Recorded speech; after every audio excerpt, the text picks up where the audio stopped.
Okay. இப்போது இப்போ last கிளாஸில் வந்து ஒரு டிரான்ஸ்டோட ஒர்க்கிங் பிரின்சிபல்ஸ் எல்லாம் ஒரு தடவை ரீகால் பண்ணியிருக்கேன், அது நடத்திருக்கேன். ஒருவேளை ஆரம்பத்தில் புரியாமல் இருந்தால் கூட இப்போ புரிய ஆரம்பிக்கும். ஓகேவா? தென் இது ஒரு சிம்பிளாக ஒரு சர்க்யூட். என்ன பண்ணியிருக்கோம், 3 வோல்ட் அல்லது 4.5 வோல்ட்டு டிசி பவர் சப்ளையில் இந்த டிரான்சிஸ்டர் ஒர்க் பண்ணுது. இதில் வந்து ஒரு எல்இடி கொடுத்து ஒர்க் பண்ண வச்சுருக்கேன். ஓகேவா? இப்போ இது ஒர்க் பண்ணணும். இப்போ என்ன பண்ணுறோம், இது பார்த்தாவே உங்களுக்கு தெரியுது, இதுக்கு வந்து பேஸ் பயாஸ் ஒரு 0.5 வோல்ட் வந்துடும். இது வந்தோம்னா இந்த டிரான்சிஸ்டர் வந்து இந்த கலெக்டிவ் டெம்பரேச்சர் என்ன உங்களுக்கு ஹை ரெசிஸ்டன்ஸ்லேருந்து டு லோ ரெசிஸ்டன்ஸாக மாறிடும். அதனால் இந்த பல்ப் ஏன் இந்த ரெசிஸ்டன்ஸ்ன்ற வார்த்தையை உபயோகப்படுத்துகிறேன், முதல்ல ஓப்பன் க்ளோஸ் அப்படின்னு சொல்லிட்டு வந்தேன். ஓகேவா? இப்போ என்ன பண்ணுறோம், ஹை ரெசிஸ்டன்ஸ் டு லோ ரெசிஸ்டன்ஸாக மாறும்னு சொல்லியிருக்கேன். இப்போ இந்த சர்க்யூட்டில் பாருங்கள், இது பாசிட்டிவ் ட்ராக்கு. இந்த பாசிட்டிவ் ட்ராக்கில் பாருங்கள் ஒரு எல்இடியை போட்டுட்டு தென் ஒரு ரெசிஸ்டன்ஸ் போட்டு நம்ம இந்த மாதிரி சர்க்யூட்டை வைக்கலாம். இது எமிட்டர், இது கலெக்டர், இங்கே ப்ளஸ்ஸு எல்இடி எரியும். அதாவது இந்த இடத்துல இந்த 100 ஓம் ரெசிஸ்டன்ஸ் இருக்கு இல்லையா, இந்த 100 ஓம் ரெசிஸ்டன்ஸ் என்ன பண்ணியிருக்கோம், ஃபஸ்ட்டு எல்இடி கொடுத்துட்டு ரெசிஸ்டன்ஸை யூஸ் பண்ணலாம், அப்போது ஒர்க் பண்ணோம். பாருங்கள் இன்னொன்று சர்க்யூட்டில் என்னென்னா பாருங்கள், இது டிரான்சிஸ்டர், இது எமிட்டர், இது கலெக்டர் இருக்கு இல்லையா. இந்த இடத்துல என்ன பண்ணுறோம், நேராக டைரெக்டாக கலெக்டர் கொடுத்துட்றோம். இந்த எமிட்டர் இருக்கு இல்லையா, இந்த எமிட்டரில் ஒரு ரெசிஸ்டன்ஸ் கொடுத்து ஒரு எல்இடி கொடுத்து இதனுடைய கேத்தோட கிரவுண்ட் பண்ணிடலாம். கிரவுண்ட் பண்ணி இந்த மாதிரி கொடுத்தாலும் அந்த எல்இடி எரியும். இந்த எல்இடி எரியும். நாம் இந்த இடத்துல ஒரு ப்ளஸ். ஓகேவா? இப்போ பாருங்களேன், அப்போ என்ன தெரியுது, ஏற்கனவே கலெக்டிவ் டு எமிட்டர் என்ன இருக்கும், ஒரு ரெசிஸ்டர் இருக்குது, உள்ளுக்குள்ளே நமக்கு தெரியாத ரெசிஸ்டன்ஸ் இருக்குது. நான் ஏற்கனவே சீரிஸ் ரெகுலேட்டர் டிரான்சிஸ்டர் சர்க்யூட்ஸில் உங்களுக்கு எல்லாமே எக்ஸ்பிளைன் பண்ணியிருக்கேன், கம்ப்ளீட்டாக எக்ஸ்பிளைன் பண்ணியிருக்கோம். இப்போ பாருங்கள், யூஸ்ஃபுல்லாக இப்படி தான் ஒரு சர்க்யூட் இருக்குது அப்படின்னா நம்ம என்ன பண்ணலாம், இந்த ரெண்டையும் சேஞ்ச் பண்ணி கூட போட்டு அந்த சர்க்யூட்டை ஒர்க் பண்ண வைக்கலாம். ஒன்று அது மட்டுமல்ல, எமிட்டரில் ரெசிஸ்டன்ஸையும் எல்இடி வச்சு கூட இந்த சர்க்யூட்டை ஒர்க் பண்ண வைக்கலாம். புரியுதுங்களா? நான் ஒரு எல்இடி பல்பை வச்சு நான் உங்களுக்கு டீட்டெயில்ஸ் நான் கொடுத்துட்ருக்கேன். ஓகேவா? சரி, இப்போ பாருங்கள், மறுபடியும் இது இந்த மாதிரி சர்க்யூட்டு, இது எமிட்டர். நான் என்ன சொல்லியிருக்கேன், இந்த இடத்துல ஒரு ரெசிஸ்டன்ஸ் கொடுக்குறோன்னு வைங்களேன், ஒரு வேரியபிள் ரெசிஸ்டன்ஸ் கொடுத்து இந்த இடத்துல ஒரு ரெசிஸ்டன்ஸ் கொடுத்து பேஸுக்கு கொடுத்துடலாம். இது கலெக்டர், இது எமிட்டர், தென் ஒரு எல்இடி கொடுத்து இந்த மாதிரி மைனஸ் கொடுத்துடலாம். இது மைனஸ், இந்த வேரியபிள் ரெசிஸ்டன்ஸ் இருக்கு இல்லையா விஆர், இதை யூஸ் பண்ணி இதை வேரி பண்ணி இதனுடைய பிரைட்டை என்ன பண்ணலாம், கூட்டலாம் குறைக்கலாம். பிரைட் என்ன பண்ணலாம், ஹை ஆர் லோ பண்ண முடியும். பண்ணி பார்க்கணும், அதுக்கு தான் சொல்லிகிட்டு இருக்கோம்.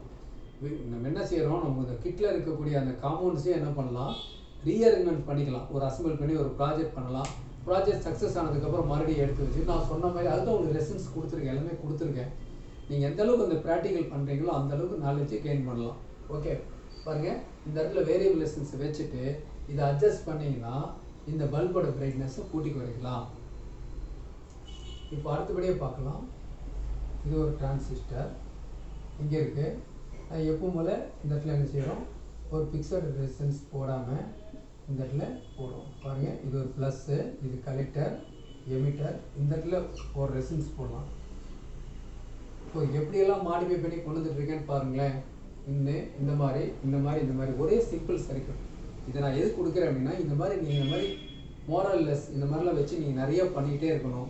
அப்போ வந்து உங்களுக்கு அதில் ஒரு கான்செப்டை புரிஞ்சுக்கிற சக்தி ஆட்டோமேட்டிக்காக உங்களுக்கு கெயின் ஆகும். எப்படின்னு போகிறோம். ஓகே, கூடவே மல்டிமீட்டரில் நீங்கள் வோல்ட் அளந்துக்கலாம்.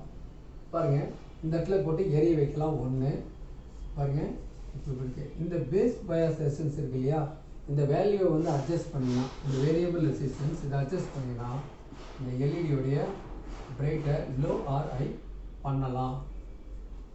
ஒவ்வொரு சர்க்யூட்டும் உங்களுக்கு இப்போ நான் எக்ஸ்பிளைன் பண்ணிட்டு வந்திருக்கேன். ஓகேவா? இப்போ என்ன பண்ணுறோம், ஒவ்வொரு சர்க்யூட் உங்களுக்கு புரியும்னு நினைக்கிறேன். ஏற்கனவே சொன்னது கான்செப்ட் தான். வித்தியாசமான முறையில் ஒரு சர்க்யூட்டை எப்படியெல்லாம் டிசைன் பண்ணுறாங்க கம்பெனிக்காரங்க அப்படின்னு தெரிஞ்சுக்கிறதுக்காக ஒரு சிம்பிள் ஒரு அரேஞ்ச்மெண்ட்ஸ். இது யூஸ்ஃபுல்லாக எல்லாத்துலேயும் யூஸ்ஃபுல்லாக வரக்கூடியது. நான் என்ன சொல்லியிருக்கேன், இந்த ரெசிஸ்டன்ஸையும் எல்இடியும் எமிட்டரில் கனெக்ட் பண்ணி கூட ஒர்க் பண்ண வைக்கலாம். இந்த பேஸ் பயாஸ் இதில் கொடுத்துருக்கோம். ரெண்டாவது என்ன பண்ணியிருக்கோம், இப்போ இந்த சர்க்யூட் கொடுத்துருக்கோம். இதில் இடம் வளம் மாறி இதை கொடுத்தாலும் இது வேலை செய்யும் அப்படின்னு சொல்லியிருக்கோம். அடுத்து இந்த சர்க்கியூட்டில் பார்த்தீங்கன்னா கலெக்டரில் என்ன பண்ணியிருக்கோம், ஒரு வேரியபிள் ரெசிஸ்டன்ஸ் அட்டாச் பண்ணி அதனுடைய மதிப்பை கூட்டி குறைச்சோம்னா இதனுடைய இன்டர்னல் ரெசிஸ்டன்ஸ் கூடி குறையும். அதனால் பிரைட்னஸ் வந்து ஐஆர் லோ பண்ணலாம். ஐஆர் லோ இதில் பண்ணலாம். அடுத்து இதில் என்ன பண்ணியிருக்கோம் அப்படின்னா பேஸுக்கு போகிற பயாஸ், பேஸ் பயாஸை நம்ம என்ன பண்ணுறோம், வேரி பண்ணி நம்ம என்ன பண்ணலாம், இந்த கலெக்டிவ் டு எமிட்டனுடைய இன்டர்னல் ரெசிஸ்டன்ஸ், இந்த ரெசிஸ்டன்ஸ் இருக்கு இல்லையா, இதை நம்ம என்ன சொல்கிறோம், இன்டர்னல் ரெசிஸ்டன்ஸ்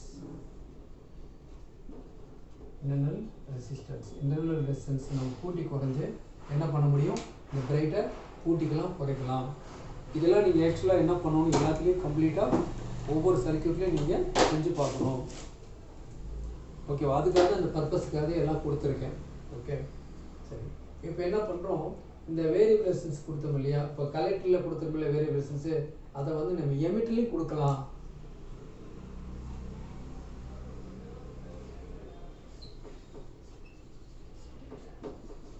இது வேரியபிள் ரெசிஸ்டன்ஸ், இதை கொடுத்துடலாம். இது கலெக்டரில் என்ன பண்ணலாம், ஒரு ரெசிஸ்டர், ஒரு எல்இடி, இதை போட்டு இது கலெக்டர், எமிட்டர், இது ப்ளஸ்ஸு, தென் பேஸ் ஃபிக்ஸட் ரெசிஸ்டர் கொடுத்து என்ன பண்ணலாம், இதை வேரி பண்ணோம்னா இந்த எல்இடியோடைய பிரைட் இருக்கு இல்லையா, இந்த பிரைட்டை வந்து லோ ஆர் ஹை பண்ணலாம். பாருங்களேன், ஒரு சாதாரண ஒரு சிம்பிளாக ஒரு எல்இடி, 2 ரெசிஸ்டன்ஸ், ஒரு டிரான்சிஸ்டர் வச்சுட்டு எவ்வளோ மாடிஃபிகேஷனை கொண்டு முடியும் அப்படின்னா, இந்த டிரான்சிஸ்டரில் எத்தனை விதமான சர்க்யூட் எப்படி வந்தாலும் நீங்கள் புரிஞ்சு செய்யணும். ஸ்கிமேட்டிக் பார்த்து நீங்கள் அட்டன் பண்ண வேண்டியது இருக்கும். ஓகேவா, இப்போ நம்ம என்ன சொல்ல வரோம், ஒரு வீடியோ அவுட்புட் ஸ்டேஜுங்கிற டாபிக் தான் கொண்டுட்டு வந்தோம். அந்த டாபிக் கொண்டு வரும்போது உங்களுக்கு என்ன, ப்ரீவியஸில் நம்ம இது வரைக்கும் தந்தது லாஸ்ட் ஸ்டேஜ். அதேமாதிரி உங்களுக்கு டிசம்பரில் எண்டில் ஜாயின் பண்ணாங்க, டிசம்பர் லாஸ்ட் வீக்கில் ஜாயின் பண்ணவங்களுக்கு எல்லாத்துக்குமே இந்த பிப்ரவரி எண்டில் கிளாஸஸ் முடிஞ்சிடும். ஓகேவா, நீங்கள் ஃபர்தராக அடுத்த கிளாஸஸ் எதாவது ஜாயின் பண்ணுறதா இருந்தால் யூபிஎஸ் இன்வெர்ட்டர் இல்லையா, செல்ஃபோன் சர்வீஸிங் இல்லையா, 5.1 ஹோம் தேட்டர் எப்படி அசம்பிள், அடுத்த கோர்ஸில் இஃப் லைக் தேவைப்பட்டால் நீங்கள் ஜாயின் பண்ணிக்கலாம். என்னை பொறுத்த வரைக்கும் எல்லா கோர்ஸஸுமே 1 by 1 நீங்கள் போகிற வரைக்கும் ஒன்றோட ஒன்றா லிங்காக இருக்கும். எல்லாமே தெரிஞ்சுட்டு ஒரு சென்டர் ஆரம்பிக்கிறப்ப நம்ம சக்ஸஸ்ஃபுல்லாக பண்ணிக்கலாம். அது உங்களுடைய பொருளாதாரம் ஒத்துழைக்கிறோம், உங்களோட டைம் ஒத்துழைக்கிறோம், இதெல்லாம் நீங்கள் பார்த்துக்கலாம். ஓகேவா, எப்போ வேணால் ஜாயின் பண்ணிக்கலாம். இந்த கோர்ஸ்லாம் முடிய போது கிட்டத்தட்ட இது லாஸ்ட்டு ஃபைனல் ஸ்டேஜ் பற்றி நடத்திட்டு இருக்கோம். தென் அடுத்து நம்ம என்ன நடத்த போகிறோம்னு உங்களுக்கு சொல்லியிருக்கிறோம். எல்சிடி எல்இடி டிவி அதில் வர போகிறோம். அந்த எல்சிடி டிவியில் என்ன இருக்கும், ஒரு பேனல், ஒரு சர்க்கியூட் போர்டு, ஒரு பவர் சப்ளை, நத்திங், வேறு ஒன்றுமே இருக்காது. ரொம்ப சிம்பிள், பார்த்தாவே தெரியும், ரொம்ப சிம்பிள். அதை பற்றி எக்ஸ்ப்ளனேஷன் உங்களுக்கு வரும். பர்டிகுலராக அதில் இருக்கக்கூடிய பவர் சப்ளை, அந்த பவர் சப்ளை எப்படி நம்ம பவர் சப்ளை பார்த்தோம் இல்லையா, C.R.T பவர் சப்ளை பார்த்தோம் இல்லையா, அந்த மாதிரி இதுலேயும் பவர் சப்ளை இருக்கும். அது ரொம்ப சம்மாட் கொஞ்சம் சொல்லி கொடுத்தா மட்டும்தான் நீங்கள் அட்டன் பண்ண முடியும். அதர்வைஸ் இப்போ யாரும் சர்வீஸ் இன்ஜினியர் பார்க்குறதே இல்லை. பவர் சப்ளை போர்டுனா 2000 ரூபா கொடுத்து மாற்றிட்டு போயிடுவாங்க. அதுக்கு எல்லா கஸ்டமருமே அதை லைக் பண்ண மாட்டாங்க. ஓகேவா, அந்த போர்டில் அதையே சர்வீஸ் பண்ணி அதையே கொடுக்கும்போது தான் அந்த சர்க்யூட்டுக்கு தேவையான வோல்ட் ஆம்பியரால் டெலிவரியாவாக நம்ம அந்த அடுத்த கிளாஸில் பார்த்துக்கலாம். ஓகேவா, அடுத்த கிளாஸில் விசிபியில் வரும்போது உங்களுக்கு அதுக்குண்டான பவர் சப்ளை பற்றிய டீட்டெயில்ஸு, சர்க்யூட் போர்டு டீட்டெயில்ஸு, அதில் முக்கியம் என்ன அப்படின்னு கேட்டால், எப்படி ஒரு டிவிக்கு, ஒரு எல்சிடி டிவியில் போர்டு எப்படி சேஞ்ச் பண்ணுறது, ஒரு யூனிவர்சல் போர்டுன்னு இருக்குது, அந்த யூனிவர்சல் போர்டை வச்சுட்டு எந்த டிவி வந்தாலும் எப்படி ரீப்ளேஸ் பண்ணி அதை இயக்க வைக்கிறது அப்படிங்கிறதான் கிளாஸ் மெயின். ஓகேவா, அதை அப்புறம் பார்த்துக்கலாம். ஓகேவா, சரி, எனிகோ நம்ம நியரர் டு லாஸ்ட், கிட்டத்தட்ட கோர்ஸினுடைய எண்டுக்கு ஃபைனலுக்கு வந்திருக்கோம். இன்னும் 2 வீடியோ இருக்கும். மறுபடியும் ஏதாவது வீடியோ விருப்பப்பட்டால், ஏதாவது புதுசாக அப்கிரேட் வந்தால் கூட நம்ம ஸ்டூடெண்ட்டுக்கு நாங்கள் உங்களுக்கு அனுப்புவோம். ஓகேவா, சரி, இப்போ பார்க்கலாம். உங்களுக்கு என்ன சொல்லியிருக்கோம், எப்படியெல்லாம் ஒரே ஒரு சிங்கிள் டிரான்ஸ் எல்இடி வச்சு எப்படியெல்லாம் மாடிஃபை பண்ணலாம் அப்படிங்கிற டீட்டெயில்ஸ் நான் சொல்லியிருக்கேன். அடுத்த வீடியோவில் தான் நான் ஆக்சுவலாக வீடியோ அவுட்புட் ஸ்டேஜை பற்றி நாம் உள்ளே போக போகிறேன். ஓகேவா.